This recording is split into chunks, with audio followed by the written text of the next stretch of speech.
to Cincinnati Soccer Talk, powered by FC Cincinnati supporters. Get in touch, soccer fans. Email us at cincysoccertalk@spmt.tv. Now, here is your host, Nick Suberling. Hey, what's happening, Cincinnati Soccer Talkers? Welcome to episode 86. Glad you're with us on this special Wednesday evening. Normally we record on Tuesday nights, but we had to do it on Wednesday nights due to a couple of things. One, it was U.S. men's national team final qualifier last night, in which they epically failed to qualify for Russia 2018. I know this is normally a Cincinnati soccer program, but we're going to talk about what that does to the effect of Cincinnati soccer next summer here in 2018, what that will do to maybe the local businesses, what it's going to do for soccer fans around the region. And of course, this is your chance, your opportunity to vent not just about what happened last night for the red, white, and blue, but what happened over the weekend when FC Cincinnati epically failed against Ottawa Fury when they lost 4-0. So we want to hear from you. The King's Hammer hotline is going to be open all evening long. That's the question of the night we're going to ask. Is FC Cincinnati going to follow the footsteps of the United States men's national team and miss the playoffs here in 2017? We want to hear from you. 513-399-KICK. Our main man, Griffin, standing by, ready to take your calls. Before I introduce my co-host for the evening, you got one business item to take care of. Captains! Got to give a big shout out. Thanks to Harry Austin. Harry, thanks for being tonight's episode captain. He generously donated to Cincinnati Soccer Talk last week. Harry, we appreciate your support. If you want to wear the armband for an episode of Cincinnati Soccer Talk, log on to cincinnati-soccertalk.com/support, and you can represent here on this very podcast. Harry, we appreciate all the support you give us, not just monetarily, but on the Twitter as well. We can't thank you enough for everything you do for our podcast, even though you're all the way down in San Antonio and a fan of that other team in the USL. As I mentioned, we've got co-hosts this evening. I'll start with the one and only Boston Brazil. Boston, how you been, buddy? Oh, doing okay for the week that is. Lost to Ottawa, and U.S. men's lost last night. Pretty devastating. Went out today and mowed my lawn just to make sure I'd be in the right mood for this show. Well, I'm glad. Which is not pleasant. Not pleasant. That's a good way of putting it. Glad to have you back, Boston. And, of course, also really happy to have back. I was like, yeah. He's my main man. I love playing this theme song for Yosef Sagai. He is, I don't know if maybe ladies' man's not the right word, Yosef, but you're quite the man. I appreciate all that you do with the fine women of Cincinnati. How you doing, buddy? Whoa. You're going to get me in trouble, man. I'm doing well. You guys, I mean, I feel like I bring them up every week, but you guys really need to become Liverpool fans. You get used to the disappointment like this. I'm practically numb to it. So, I mean, it's something to consider. All right. That will never happen. But I appreciate the sentiment. Let's get right into it. Before we because I'm already seeing the comments on YouTube about the United States men's national team, which apparently is going to be a hot topic tonight. Let's talk about what happened to FC Cincinnati over the weekend. It was a win and you're in situation for the orange and blue. And for whatever reason, guys, I don't get it with this team. For whatever reason, they cannot get the job done on the road. Against an Ottawa team with nothing to play for, they came out and laid the proverbial egg. Just didn't look like their heads were into it from the get-go. I mean, where do you even go from here, guys? I mean, this is a team that knocked off the Fire, knocked off the Crew, played well against Miami FC, one of the best teams in NASL, beat Louisville on the road. But yet they cannot pick up 3 points on the road in a must-win game to ensure their playoff lives against Ottawa Fury. This team continues to baffle me. No, this is a puzzling team, and you got to look at what's wrong. Like we can try to point fingers and say, oh, Jeff didn't pick the right players, and Koch got in too late, or Allen's picking the wrong formation. But you're right. We won. We've beat major teams. So we've beat Louisville twice, right? So there is something worked. And you just need to figure out what's not working now. And honestly, to me, it comes down to the players. You have to point the finger, and statistics don't lie. Some of the time, you have FC Cincinnati dead last in the USL Eastern Conference in passing accuracy, and it's really starting to show. It's showing in these late season games where we need to win.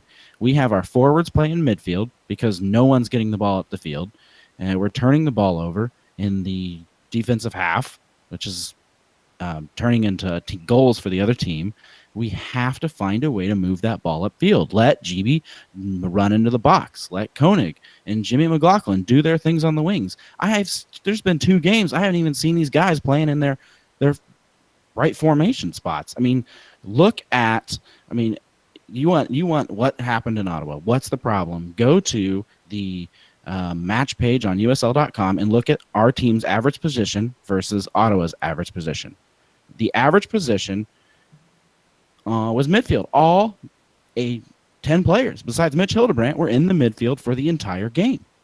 That's the problem. No one got up the field. Yeah, and again, go ahead, Yosef. Oh no, I was just saying it's miserable to look at, and you saw shades of it.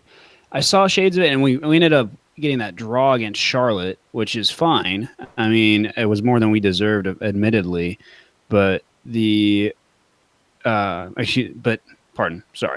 any points against Charlotte were more than we deserved. But the play that you saw, the play that you saw even back then was, hey, Jibby Fall is holding up the ball to his credit and waiting for people on the wings to get up the field because we're so far scrunched back that we can't even, we're a team it feels like the strategy is built for countering, right? But no one is set in motion or in proper position to counterattack. So it feels like, you talk about formation. I don't know if the strategy and formation are fitting or if it's the mentality of how to execute on the strategy where we're positioned. I'm going to go and point the other way. I look at this back four, and I look at this team a year ago. Now, granted, I know it was a year ago, but I look at what's different from last year. Obviously we know Matt Boehner is a new addition to right back, but I think we could make the argument that maybe upgrade's not the right word, but I don't think the drop-off is at right back. Harrison Delbridge was a first-team All-USL last year. He's doing, I'm not saying that he's having a rough year. It's not like we're wondering what's going on with Harry. Same thing with Barry. So what now is different for this team compared to last year, who defended so well? You had a goalkeeper, and Mitch Hildebrandt was the goalkeeper of the year in USL. And now all of a sudden they're shipping goals left and right to teams that are terrible. What's the difference? What is it really just the addition of a couple new guys in that back line? Is it the coach? Is it the form? I mean, what do you think is attributing to the fact that they're giving up 4 goals away on the road like that? Loaded question. Nobody wants to answer it. Okay, cool.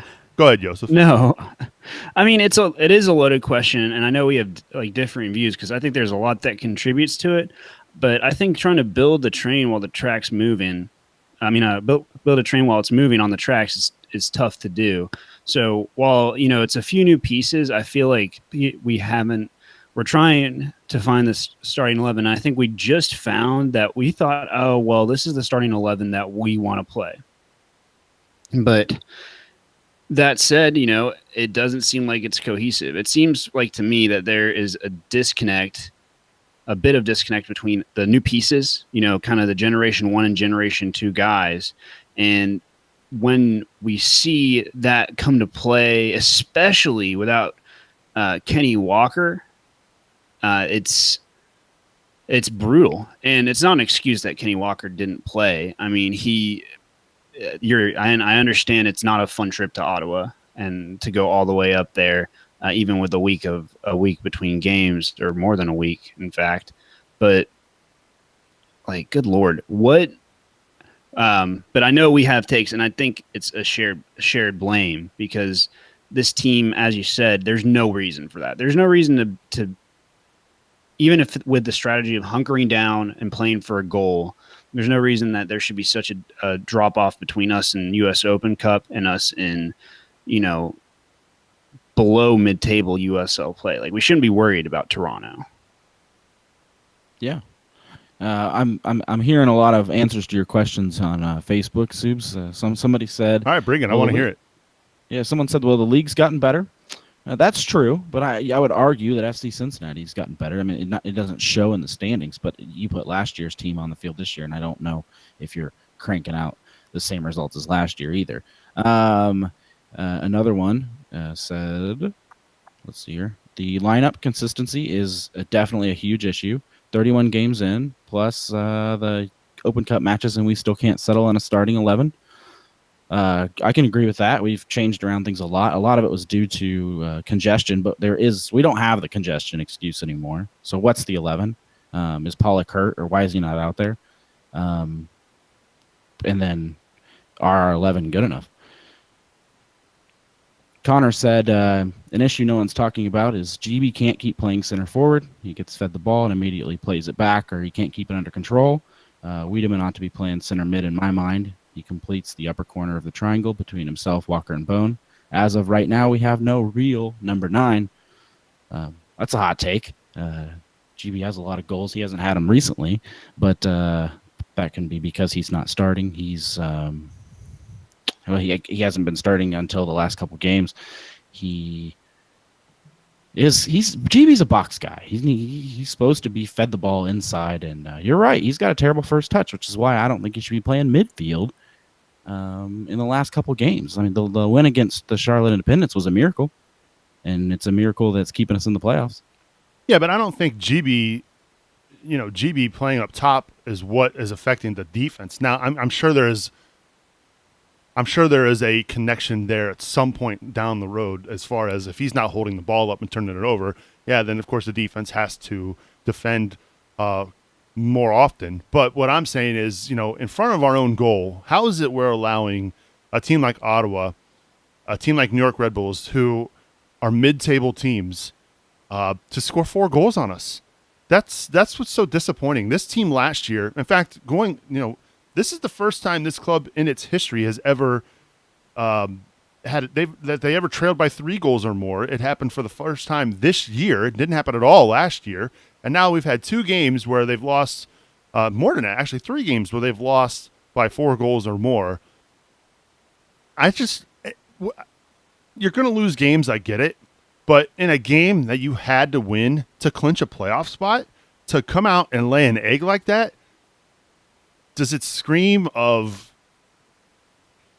I don't know, is preparation the right word? Is it motivation? Like, what is it that these guys got to do to get up for a game? I mean, I know that the crowd at Ottawa is probably not the 30,000 you're used to seeing at Nippert Stadium, but from a personal perspective, from a pride perspective, don't you want to clinch a playoff spot and then maybe even take, if you clinch and get in, at least you could rest some guys this coming weekend against Toronto. Now you're in a must-win situation almost for this team. And as we saw last night with the U.S. men's national team, nothing is easy. Nothing is given to you. You've got to go out and earn it. And to lose 4-0 like that was the most disappointing thing over the weekend. Especially since Ottawa hasn't given up 4 goals since May. That's not a team that scores tons of points. I said it on March to Match Day. Like, this is a team that has a good defense. They don't have a ton of shooters, and when they do shoot, they're not usually accurate as long as you play some form of defense. So you're right, it was a defensive collapse, and I think it was kind of at the beginning due to us trying to press forward and failing at it and turning the ball over. But to be honest, I can't tell you what the difference is between last year and this year's defense, because they're mostly the same players. You've got what we would have called at the beginning of the year improvements to the defense. I mean, you got a former Arsenal guy in Hoyt. You got Boehner, who we were singing his praises at the beginning of the year. So I don't know. There is just a disconnect, and to me, it's passing accuracy. Jeremy, I was gonna say, Jeremy on YouTube, he says the issue in back is DeVitt. He's a fine player, but doesn't sync at all with the others in the back line. Do you agree with that take, Joseph? I mean, I think that's fair. And, there's something to be said for Sim DeWitt coming coming up, and when we needed someone to take up that center mid role, that he stepped up and played. That said, I kind of alluded to it a while back that Austin Berry and Harrison Delbridge are probably the two most cohesive units that we have. The link between two players, I feel like, on the pitch with FC Cincinnati, because they've played together for forever. And now you have Sem coming in, and he's the center. He's the focal point of their three-man back line. And that's partially due to his athleticism. But the kind of the catch-22 with that is that he is expected to link up with those two players who he hasn't had. And honestly, we're getting to the point where, they've had time to play together. They just don't have as much time. He hasn't had as much time to play as with Barry and Delbridge. He hasn't had 2 years. It's just, man. And Boston, going back to what you said, it's not even the amount of goals. Like, if we had gone to Ottawa and drawn, I would have been disappointed, but okay. The thing that upsets me is that this team hasn't won in like 2 months, and they go out and not only win but hammer us.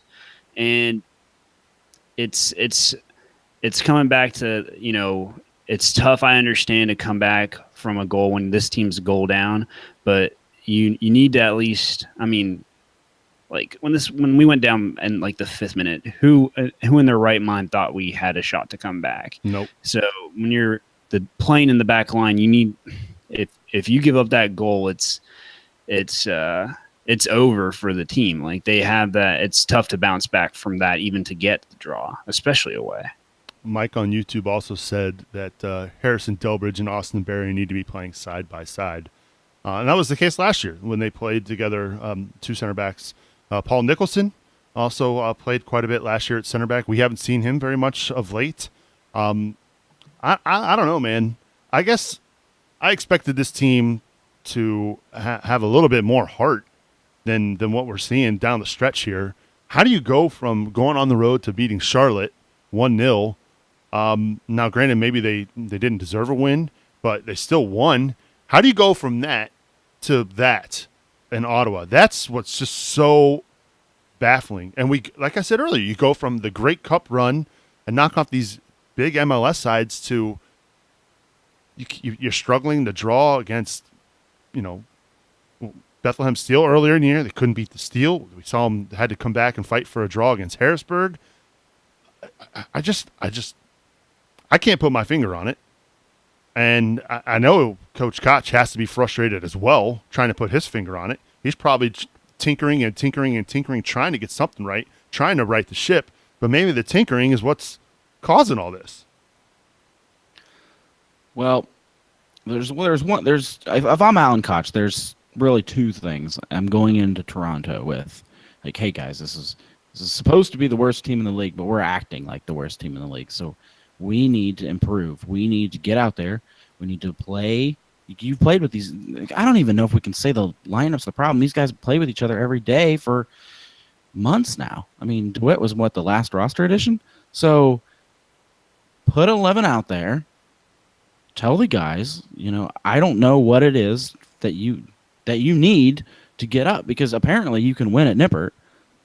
So there's some kind of mentality that's breaking down with the players to win on the road. They need to get that adrenaline pumping, and maybe this last playoff game, like we won't have jobs after this, is what is the kick in the pants that they need to feel like they do at Nippert. They have to get that adrenaline going, feel like they're playing in front of 30,000 fans, if that's what it takes to win.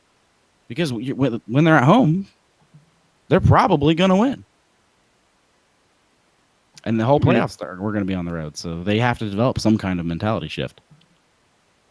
Hopefully Orlando just does us a huge favor and just doesn't show up on tomorrow. Maybe, or if you're listening to this in the morning, show up tonight, because I don't want to go into Saturday stressing out as much as I am now. And man, I was we have our private Slack channel, and I went through looking for some statistics on just some things with Orlando, and I found a comment from myself saying, "Oh, well, OCB is done," And, that's a couple weeks back, and thinking like the chances and games, we got to the point where there were no games in hand, right? That we had over our head. I mean, Bethlehem just got rid of their last one earlier this week, but we blow these games in hand, and the games that we were playing ahead of other teams, and now that we finally caught up, the ones that should be gimmies, the ones that we looked at all year and said, oh well, at least we're closing out the season with these teams, those ones are slipping through our fingers. So I'm going to read one more comment here on YouTube. This is from Jared.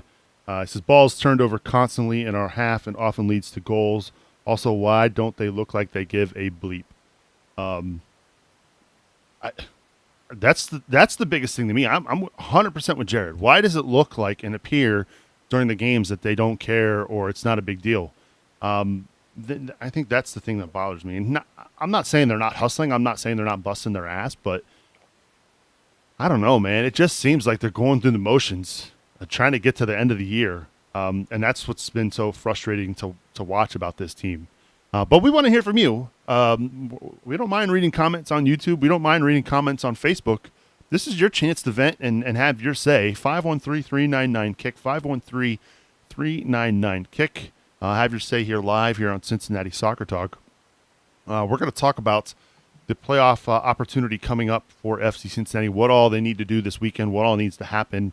Talk about the different permutations for FC Cincinnati coming up here in just a moment. But before we do that, it's now time to read our awesome supporters. I got to give a big shout out. These are the supporters that contribute $20 or more a month. Cannot thank them enough for what they do here for our show. Got to give it up for Tim Bronsel and Kingshammer for their support of our show. Matthew Adamczyk. Matt's a great guy. Matt, we appreciate your support. Jamie Smed, Mike Hudson, Jonas Tom, and of course, Mama Subs. Thank you all for your support of Cincinnati Soccer Talk. If you want to support the show, you can over at CincinnatiSoccerTalk.com/support. All right, so if FC Cincinnati wins this weekend, they're in. It's that simple. They're in. If they tie, they're going to need help, correct, guys? They're going to need help from Tampa Bay tomorrow night or tonight, whenever you're listening to this. If Orlando City gets a result and gets 3 points against Tampa Bay, then it becomes dicey for FC Cincinnati, and they're going to need to get 3 points over the weekend against Toronto FC. At this point, we're really only worried about Orlando City B, correct, gentlemen? Correct. That is pretty much it as far as securing an 8 spot. If Orlando ties tomorrow, Thursday, against Tampa Bay, we have to tie or win, or draw or win. If they lose, we back into the playoffs. We will know before we even play Toronto. We're in the playoffs. We didn't do it very pretty, but we're here. And then if Orlando wins, we need to win, like you said. So it's that simple. Of course, we knew all the permutations last night with the U.S. men's national team, and we saw what happened. You cannot count on teams like Tampa Bay showing up against Orlando City B, just like we thought we could count on Mexico and Costa Rica to show up and get the result and help our chances. So how confident are you, gentlemen, that Tampa Bay is going to do its job and win over Orlando City tomorrow night? Not confident at all. Despite Tampa Bay being in second place in the USL, they have won a whopping 4 games, I think, on the road. They're just as bad as us. They have won almost all of their home games, shooting them to second place. That is the difference. Yeah, and you talk about fixture congestion. It's unfortunate circumstances for them with the hurricane, but they had those, at least 2.5 weeks, maybe 3 off towards the end of the season. So now, as a result, they've had, games midweek all the way going back to when they started playing on the 23rd of September. So they're playing this last one on a Thursday, but they've been having to play back games on 3 days rest for a couple of weeks now. I wouldn't fault them if they rested their players. I mean, to be perfectly honest, it'd be nice if they got the W, but I'm not holding my breath. I think this one's going to be on us. And is there, and we saw it with Orlando City a couple times this year when we played them both here in Cincinnati and on the road down in Orlando. They have a tendency to bring down some of their MLS guys.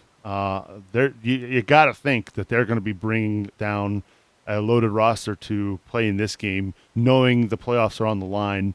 Not to mention, it's a quality side in USL in the Tampa Bay Rowdies. You know, it's good preparation for guys who are looking to get MLS jobs maybe next year, because let's face it, Orlando City is not exactly contending for MLS Cup this year. So you know that they're probably going to send some guys down, which does not bode well for FC Cincinnati, because the guys that they bring down usually are quite good. Yes, if you don't agree with that. No, I agree with that. I still, I'd have to double check MLS, because MLS standings are always such a cluster of right until the end of the year. But we'll see. I mean, it's not the time. I don't know if it's the time of year for them to bring people down, but it would certainly be if they wanted to take it seriously for us. I mean, yeah, you're right. I stand corrected. OCB's way out. Orlando City SC is super out. But all that said, who knows, man? I mean, I don't know if they'll send people down. If they do, great, but for them, but shoot, I mean, that's a rivalry. That's their Louisville, I feel like, and I don't know if Tampa Bay will want to lose that. Like I said, I don't.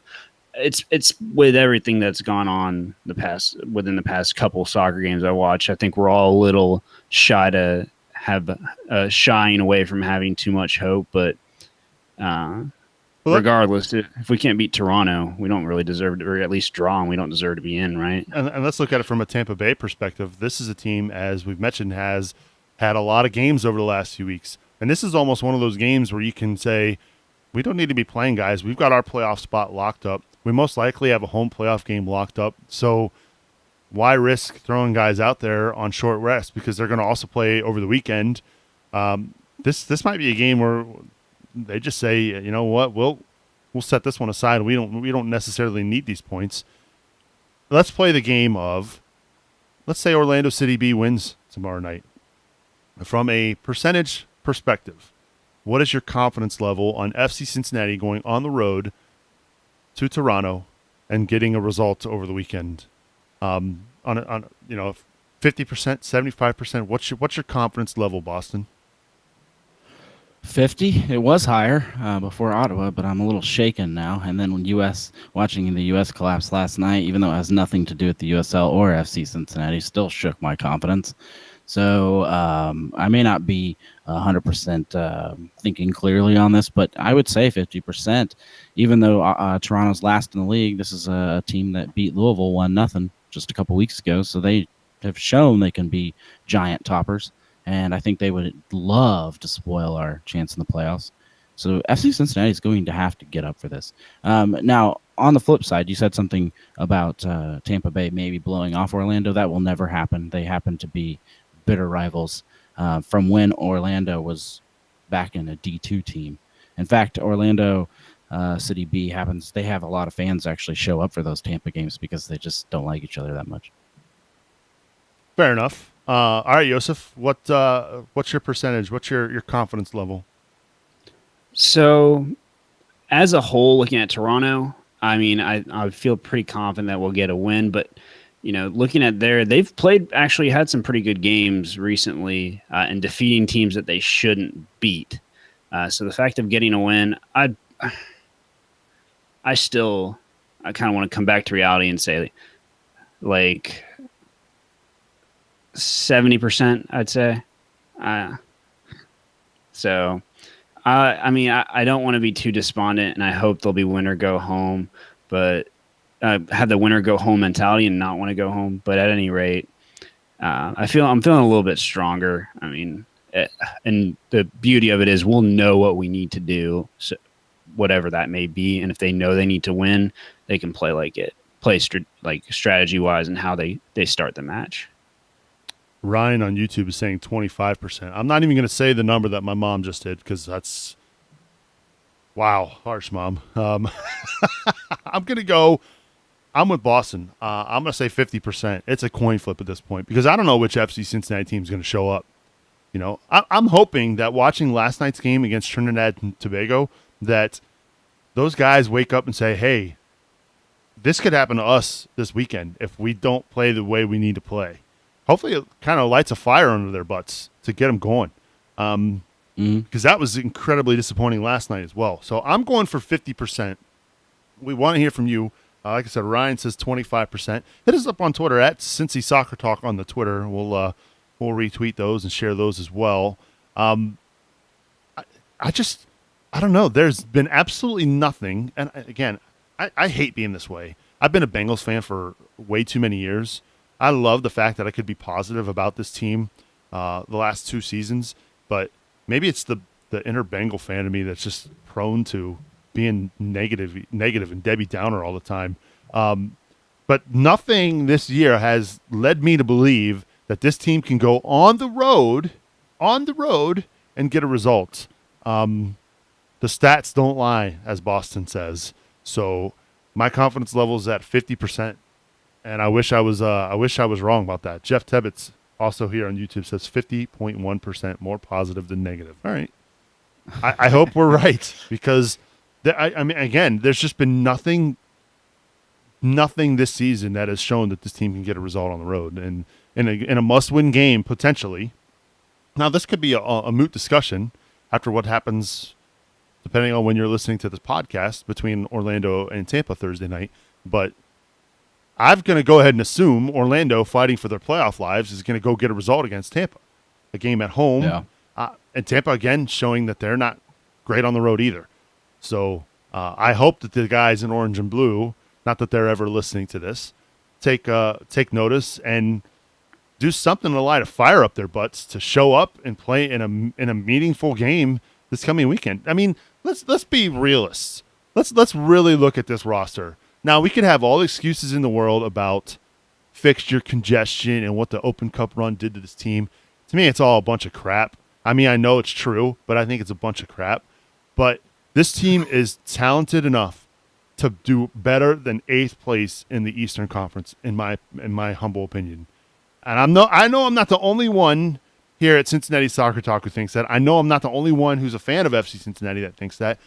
This team is vastly underperforming in USL, and I just don't understand why. For all the upgrades they went and made this offseason, there's no reason this team should be 8th place in the USL. And I agree with you. If all the pieces that we bought and as we were playing and brought in fit perfectly as they were supposed to, this would be a top 4 team. It hasn't worked out that way, and it has not fallen into place at all. We've had just terrible stretches. I mean, there's a stretch we thought we were getting better in July, and then we hit that stretch in August where we dropped 5 at Louisville, a team we had already beaten several times, or at least drew, and then we dropped 4 the next week at New York. And it's 9 points in 2 games. I mean, we remember trying to figure out what was wrong then, and now we seem to be back in that same spot that we were at the beginning of August. The feeling's there. I mean, that was the point where we knew, hey, this needs to turn around now or it's not going to. So, like, I know, Nick, I think you're being totally fair. Like, you can say all you want about fixture congestion or the extra matches, but as far as it doesn't excuse finishing 8th or missing the playoffs. Like that never crossed my mind back then, that could be a possibility. And at this point, we're rested. At this point, we're saying we had trouble finding a proper lineup, so the extra games, in a way, could have helped the team play better together, and it hasn't come to be. So now we're flying by the seat of our pants. Hey, and our last thought is, oh, well, they have these road games to close it out. If they can finish strong, they're going to be on the road anyway for the playoffs, most likely. Hey, then that'll be a good thing for them. Maybe they'll get acclimated to playing outside of Nippert. And, I mean, shoot, like at this point, I'm almost hoping for 8th so that we can, and I know this is a whole nother topic, but I know I'm almost hoping for 8th so we can go down and actually have a fan presence in Louisville. Those who want to go, because I don't know what's going to get these players up for having a chance, or get these players up to have a chance on the pitch, even if they do make the playoffs. And I think. Go ahead, Boston. No, I think you're right. I've even heard several fans say that, like, "Oh man, we better get Louisville just because that way we can flood that stadium and let them know we're there." And you're right. They play better when we're there. But okay, but before you go there, Boston, let me ask you this question: if you're a fan of FC Cincinnati, now granted, I support this team through and through, but if you're a fan and you've seen this team play the way they have the last month of the season, are you going to really spend the time to go down to Louisville to potentially watch another 5-1? I mean, I guarantee you there are a lot of FC Cincinnati fans who are thinking that way. Yeah, I'm going, even though I said I wasn't after the streamer thing, and I got thrown out and all that jazz. But that's if we make it. If we make it, I have to go to a playoff game. If I have to sit out in the parking lot and throw streamers inside the stadium but yell so they can hear me, I have to go at least to the city. We won. I was there when we won this season too. Don't forget, we lost 5. Oh yeah, that sucked. But we destroyed them in the match as well. That's a good point. I mean, you're right. Again, and that goes to show the Jekyll and Hyde of this team. They played so well the first time down in Louisville, and then they laid an egg. Now, granted, they were playing a man down, but what? And to bring up another one of our rare road wins, when us, Cincinnati Soccer Talk, took a bus up to Pittsburgh, and we had that big section of fans there, we won. Well, maybe it's you. Maybe you're the good luck charm. Although you did you did go to Charleston. But I really think a contingent of fans helps this team. That's the only point I'm making. Yeah. I just don't get it, man. The more and more I try to put my finger on this, the pulse of this team, I continue to just scratch my head. Joseph, you're shaking your head as well. Yeah, I think David Williams on Facebook said it best, is that I totally understand we're a bit of like your reasoning, Nick, and I understand anybody who says they treated us like crap when we went to Louisville before, we were disrespected. I'm not going back. I wouldn't argue with that, but I think there are going to be enough people, and I'm not going to knock anybody who doesn't want to go for either of those reasons. But I think when it comes down to it, he says there's going to be people who will want to go support the orange and blue. So like everybody has their rights to do what they want to do, and they'll be here, I'm sure, or in the city of Louisville or in Cincinnati at the bars celebrating, or hopefully celebrating, but at least watching. But I mean, we're enough of a fan base that I think people will want to go. Tom Gravo goes, more CST bus trips in 2018. Maybe in 2017. Maybe that's what we should do. Another bus trip just on the fly. Good luck with that. Mama Soob says she will sit in the parking lot. All right, Mom. I'm going to hold you to that one. At least you can't get kicked out of that one. I'm kidding, of course. Yeah, I want to hear from you folks. Feedback at CincinnatiSoccerTalk.com. That's our email address if you want to chime in and have your say about the percentages of what you think FC Cincinnati will do, or your confidence level for FC Cincinnati heading into what hopefully is a USL playoff berth for the orange and blue. I mentioned it a little bit earlier in the show that we would talk a little bit about the men's national team and what happened last night in Trinidad and Tobago. And I got to thinking about this late last night after I was sitting on the couch watching that team just underwhelm on the field, not play with any heart, not play with any sense of urgency, knowing they needed a goal. And it just got me to thinking of all the different parallels between the U.S. men's national team and FC Cincinnati's season. The U.S. men's national team in the Hex has been absolutely awful on the road this year. And go figure, FC Cincinnati awful on the road this year. Bruce Arena making a lot of excuses, making it sound like there's a lot of excuses for why things didn't go the way they did. Soggy pitch, the conditions in CONCACAF. Alan Koch talking about congestion, fixture congestion. Granted, I would take fixture congestion over a poor pitch any day of the week because both teams have to play on that poor pitch, Bruce. But I want to talk about, we've seen this sport in the tri-state grow so much in the last year and a half, 2 years, that I wonder what kind of an impact the U.S. men's national team not making the World Cup in 2018 will have on soccer in the region. Do you think there will be a blip at all? Do you think that had the U.S. men's national team been in the World Cup, could have even springboarded FC Cincinnati even further? Like, tri-state next summer, it shouldn't be that big of a deal. I know we're U.S. supporters. I know you got to be gutted tonight after what happened last night. But do you think it's going to have any kind of effect whatsoever? I think so. I mean, I don't think it's going to have a positive effect. I'm really thankful FCC, no matter what happens at the end of this year, is around, because I think a lot of the original drive for EPL and even FCC fandom was generated with the last U.S. men's national team run. Now, that's going to hurt that we don't have that to build off of, because, I mean, we packed Fountain Square, but Paul Hetker brings up a good point. I mean, we have the women's team still, and they crush everything. I mean, I had more fun. I think I had as much, if not more fun, at the women's national team game as I did at any FCC game this year in Cincinnati. So it's not a positive thing, but who knows, man. Oh, and poor Christian Pulisic getting a healthy dose of adult disappointment at the age of 19. Like, that's brutal. That's the most heartbreaking part outside of what's going on in Cincinnati, kind of not having that extra summer boost, something else to watch while we're enjoying our local team.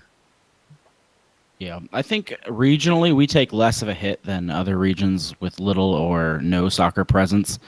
Yosef's right. You walk around in FC Cincinnati Stadium, a lot of us, we get stuck in our own little Bailey or whatever section we sit in, and we don't pay attention to what's really going on in certain places. But if I sit in 104 sometimes instead of the Bailey, and there's kids with signs and just families that are taking it all in and love this sport as much as anyone in the Bailey. I mean, in a way, that's their own little tifos or whatever that they're holding up, and and they're in love with certain players, and usually they've got numbers or whatever on them, and they're just begging for autographs after the game while we're drumming or getting ready to leave. These kids stay and get stuff signed. Those are their heroes. That's who they want to watch. We'll take a small hit not being able to. The World Cup is a highly publicized event. Fox paid $200 million for it this year, so it's going to be on TV, and then it's going to kind of suck, especially for the youth of America to not. Hey Dad, why is our country not playing in this? Well, son, we sucked it up against Trinidad and Tobago. What's Trinidad and Tobago? I don't know, some country. So that's kind of where we're at, and that's the bigger impact, I think, when we have to figure out a way to get more people into soccer, get more youth playing, not just wealthier people that can pay expensive clubs. And that's the challenge America faces, and it's a bigger problem than what we have here. I think the best thing we can do in Cincinnati is to just keep loving our team, promoting our team, getting people out, letting families know this is where you need to be. This is the best chance you have as a Cincinnati fan of getting a postseason or getting a great experience. Yeah, for me, I just, I grew up watching the World Cup. The first World Cup I saw was in '94. I didn't know what the World Cup was prior to that. So all I've ever known is the U.S. playing in a World Cup since I can remember. So I'm bitterly disappointed. I think we're not going to see that much of an impact regionally. I think you're going to see a bigger impact nationally. It's going to be. I'll admit it's going to be tough watching the World Cup this summer, knowing that the USA blew their chances and we're basically a generation of U.S. men's national team players are. I don't know. They're going to be gone. This is a team that didn't qualify for the 2 Olympics. They didn't qualify for a couple of U20 World Cups.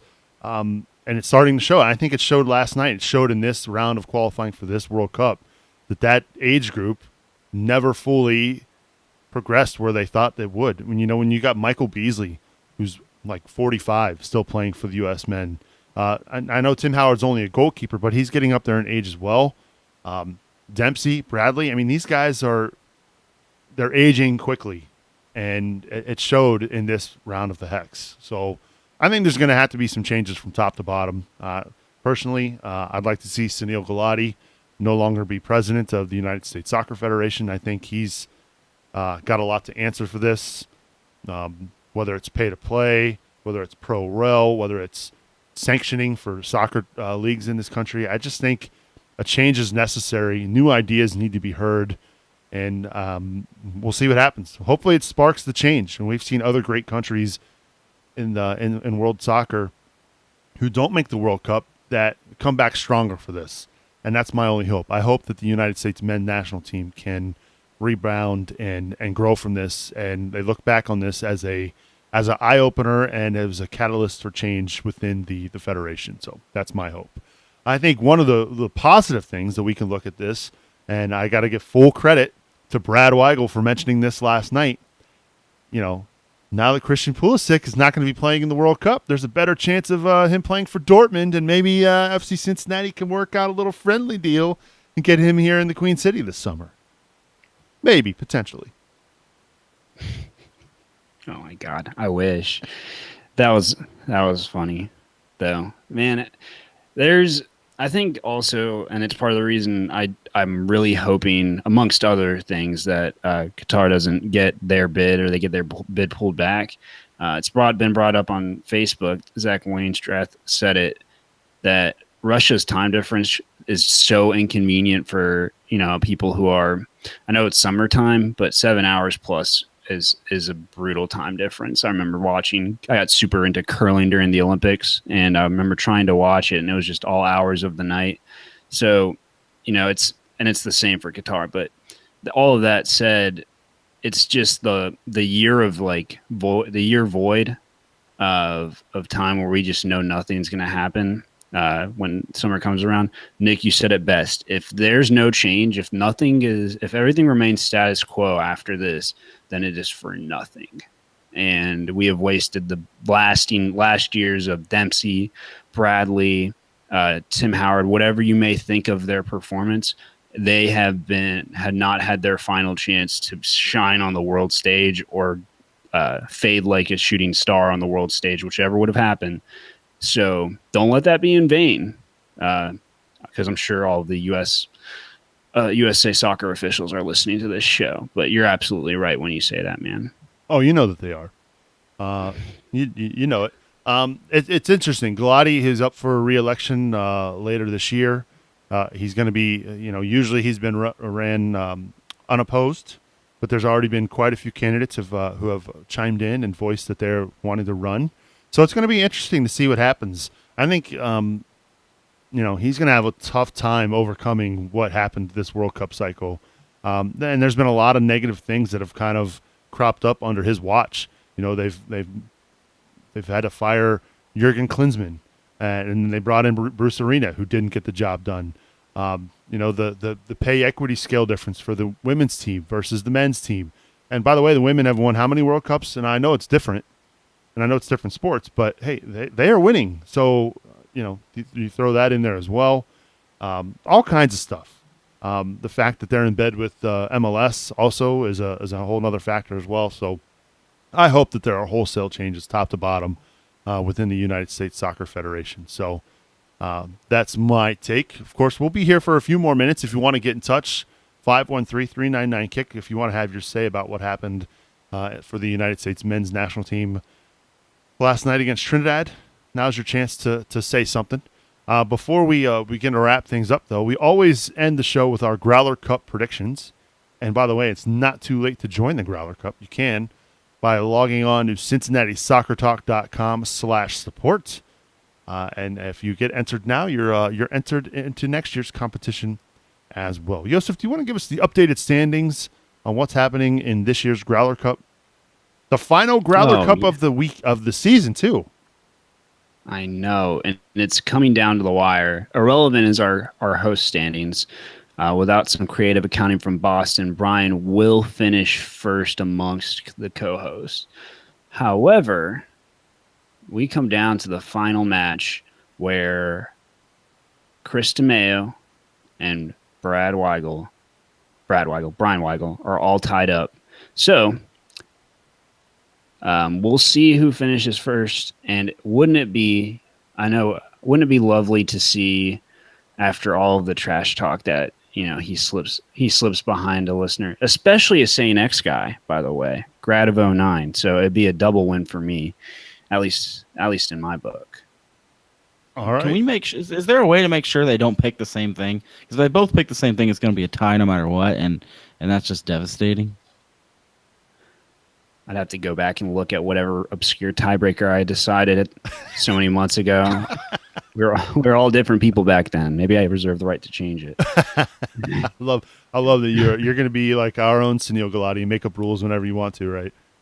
I think it's hilarious that everyone on the Cincinnati Soccer Talk staff is cheering for Brian Weigel to lose. I think it's because he had such a lead. Like, he was bragging, he was rubbing in our faces. I'm 7 points ahead of everybody in the standings, and now we're like, oh, you dropped all your points, dude. And this guy's gonna win. He's gonna smoke your redheaded butt. Yeah, he was talking a lot of smack, and granted, he had a rough year last year, finishing dead last. So we had to give him a little bit of props for that. All right, so go ahead, Boston. Lead us off. Give us your score prediction for this weekend's game against Toronto FC 2. I said 50-50. Doesn't that make it impossible to predict the score? 2-0 FC Cincinnati. I'm literally giving you this score with my heart. I have nothing else. I can't use my brain to figure this one out. All right, so Boston's going for a 2-0. Widmer's clean sheet for FC Cincinnati. All right, how about you, Joseph? For my heart, for my sanity, for the incredible disappointment that soccer has caused me, both in the short term and the long term, I'm going to pick a 3-0 victory for FC Cincinnati, just because I cannot imagine a matchup where they end up having to play into the late minutes to get a win. So that would drive me absolutely insane. Whew. All right. You guys are going with some big results there. I think I'll admit, I've got zero confidence for this team getting a result on the road. The numbers don't lie. I'm going to go for a 1-1. I think they get a tie over the weekend, and the only reason they get in is because Orlando City loses to Tampa Bay Thursday night.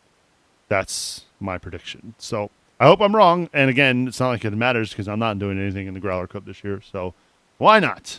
Maybe me picking a tie spurs them to go get a win. I was half tempted to pick a loss just to reverse psychology this bad boy. But no, I'm going to go for a 1-1 and hope to God that FC Cincinnati gets the help they need Thursday night.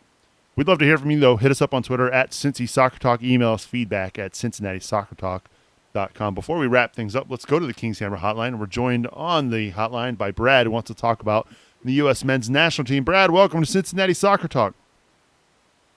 Hey, guys. How you doing tonight? We're great. How about you? Hey, I'm doing all right. Just real quick, I wanted to get in. I was actually just going to sound off with a 1-1 scoreline prediction before you stole it from me. Oh. But I just wanted to, I wanted to tell you a little bit of story. So I like to consider myself a pretty big soccer fan. It's, I've always, been a Reds and Bengals fan, but ever since, about 2010 is when soccer's really been the sport that I've followed. I want to tell you a little bit of story about why that was, if that's okay with you guys. Sure, go for it. Alrighty, so this is kind of dating myself a little bit. So this was the summer of 2010, right? And I'm 16 years old, and I'm in high school. And, I'm really kind of disillusioned with sports. I was kind of going through a phase where people who, especially football and basketball, weren't really not the type of people that I hung out with. But I still enjoyed gamesmanship. I still enjoyed watching professional sports. But I couldn't really find something that really spoke to me and something that I could really become, too attached to, or something really invested in like I am with, Cincinnati now. In the summer of 2010, I went on a vacation, and I was on a vacation where there were a lot of international travelers. It just so happened that this coincided. It was June 2010 with the 2010 World Cup. And I remember being in my hotel room or being out with my family and seeing these games, and this was when Landon Donovan, Tim Howard, Clint Dempsey, and Michael Bradley, Josie Altidore were all in their prime, and they made that amazing run, right? There was that game against in the third. There was that third group stage game, right, where Landon Donovan scored that goal at the death to send them through to the to the knockout round, where they ended up losing to Ghana. But I remember seeing everyone around me getting so involved from their country. I mean, there were Germans there. There were Japanese people there. I believe the Japanese actually made a pretty good run that year. And everyone just had this passion, and that's when I really realized that soccer is this sport that's so much different. It has this international appeal. It has this sensation and this passion and this nonstop thrill about it that really keeps people involved.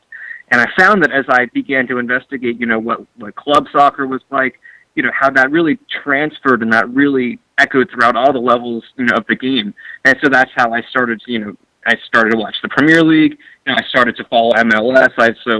And that grew until obviously I was thrilled 5 years later when I found out, that Cincinnati was getting a team, because I had always heard, despite, whichever team I was supporting, you always support local with soccer.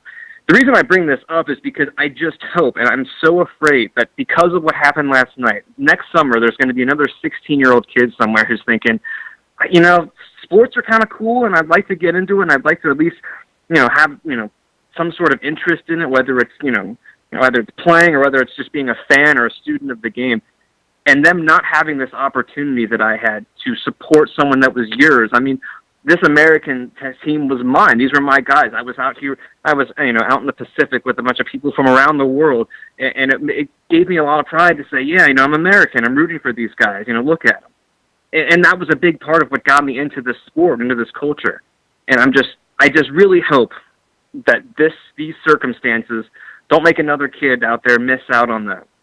And I appreciate you guys listening. That was my story. That's what I wanted to share with you. No, you know what? I'm so glad you brought that up, because you're right. There's a kid, and even when I told my son last night, I was pretty broken up about it. I wasn't, on the verge of crying or anything, but I went into his room and I said to him, "Hey man, no World Cup this summer," and it was like, "Okay, good night."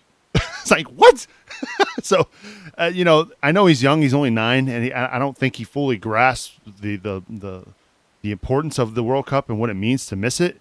But you're right. There are kids who are older that are going to miss out on that opportunity. This was going to be the summer of Christian Pulisic, who was going to make a name for himself on the world stage, and now he's got to wait 4 years, and that's the frustrating part about that as well.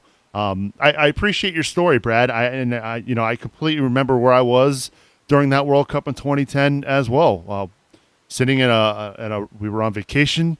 My family went to the beach. I stayed home and I watched the World Cup all by myself. And when Landon Donovan scored the goal, I had nobody to celebrate with but myself. I wish I would have been filming, because it would have been probably the funniest video on YouTube ever, my reaction. But I'm glad you called in with that story. Yep, yeah, I feel the same way. I was in a hotel room where there was a big time difference between South Africa and the Pacific, so it was 3 a.m, and I think I woke up my brother and sister when that goal was scored in the hotel room. But those are the kind of memories that got me into the sport, and I just feel bad for anyone that might miss out on that because of what happened last night. I agree with you 100%, Brad. Thanks for the call. That was a really great story, buddy. Hey, thanks for having me. And that's Brad giving us a ring here on the King's Hammer hotline. A great way to end the show. That was a really good call. It's so disappointing, so frustrating. Both the teams we support here, the USN FC Cincinnati, to play like they did down the stretch. Disappointing. All right, it's time to get out of here and wrap things up. Go ahead, Boston. I was just going to say, at least one still's got a chance. That's a good point. God. That is a good point. Truth hurts. Win and you're in. That's all that matters. It's time we wrap things up. Your final thoughts, Boston Brazil. Final thoughts. I'll end it on a positive note because I feel like we've been kind of a downer this episode, and that's not Boston style. I normally leave that to the Weigel twins to ruin everything, and then I bring everybody back up. But since they're not here, I took their role. Wanted to congratulate Mitch Hildebrandt. The guys over at the U.S. Cup gave him the Player of the Open Cup, and that's Jibby came in second from what I've read. That's pretty awesome. I know we were the story of the U.S. Open Cup, but it's a little bit of positive news on this unnervy seat we currently sit waiting for the weekend. But good job for those guys. They did play great, and it was an awesome run. Yeah, I'm glad you brought that up, Austin. Congrats to Mitch on that. Yeah, I mean, he had the shutout streak in the U.S. Open Cup, which was tremendous. So I'm glad he got that award. And Boston, as always, appreciate your efforts. What's on tap for UC women's soccer? Boy, UC women's soccer are tearing it up. 21 in the country, and they keep winning. They got a chance at top 10, even though the pundits are biased towards the bigger schools. Like we have the same record as Ohio State, I believe, but of course they're like 11 spots ahead of us. UC women are just amazing. I can't even believe how. So this last game they played without their star defender, 4-year veteran senior, by far the vocal leader of the team, and they still didn't miss a beat. This team has incredible depth. When's their next game? When can we tune in? Tomorrow. I'll be on the mic tomorrow, or you can come out to Gettler Stadium. Good stuff, Boston. Appreciate it as always, buddy. Huh? All right, Joseph, your final thoughts as we get out of here. There's a little matter of Manchester United Liverpool this weekend. Do we want to make any kind of wager? No? Yeah? I would have to think about what I'm willing to lose. I mean, United's been on fire, so I'll make no bones about that. Beyond Liverpool jokes, because I'm sure they'll bring me happiness and joy in the future. I do want to say, like, my final thought is I know we've been kind of, as Boston said, we've been a bit of downers, but I think it's good to, give credit when credit's due, give praise when praise is due, and really talk about issues when issues come up.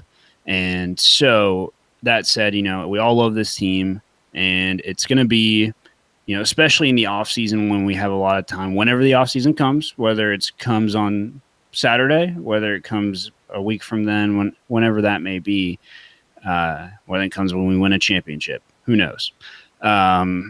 We'll have a lot of time to sit and reflect and really think about where we want this team to be, not only this year but next year and in the future.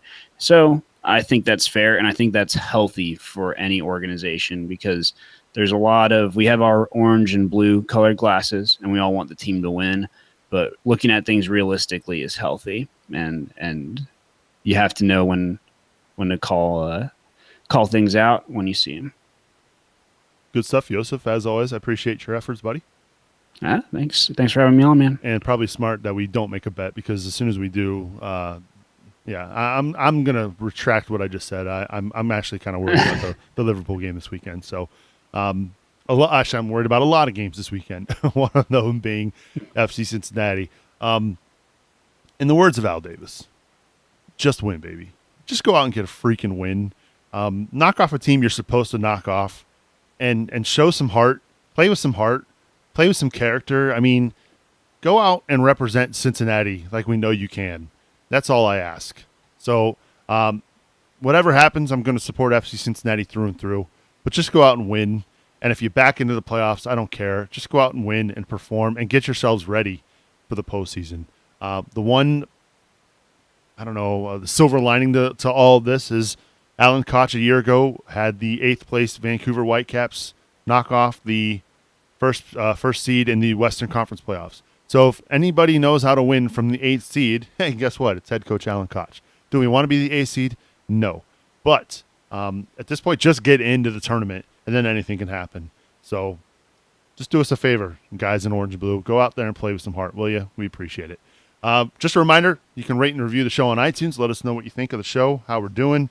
You could always help support the show by going to CincinnatiSoccerTalk.com/support.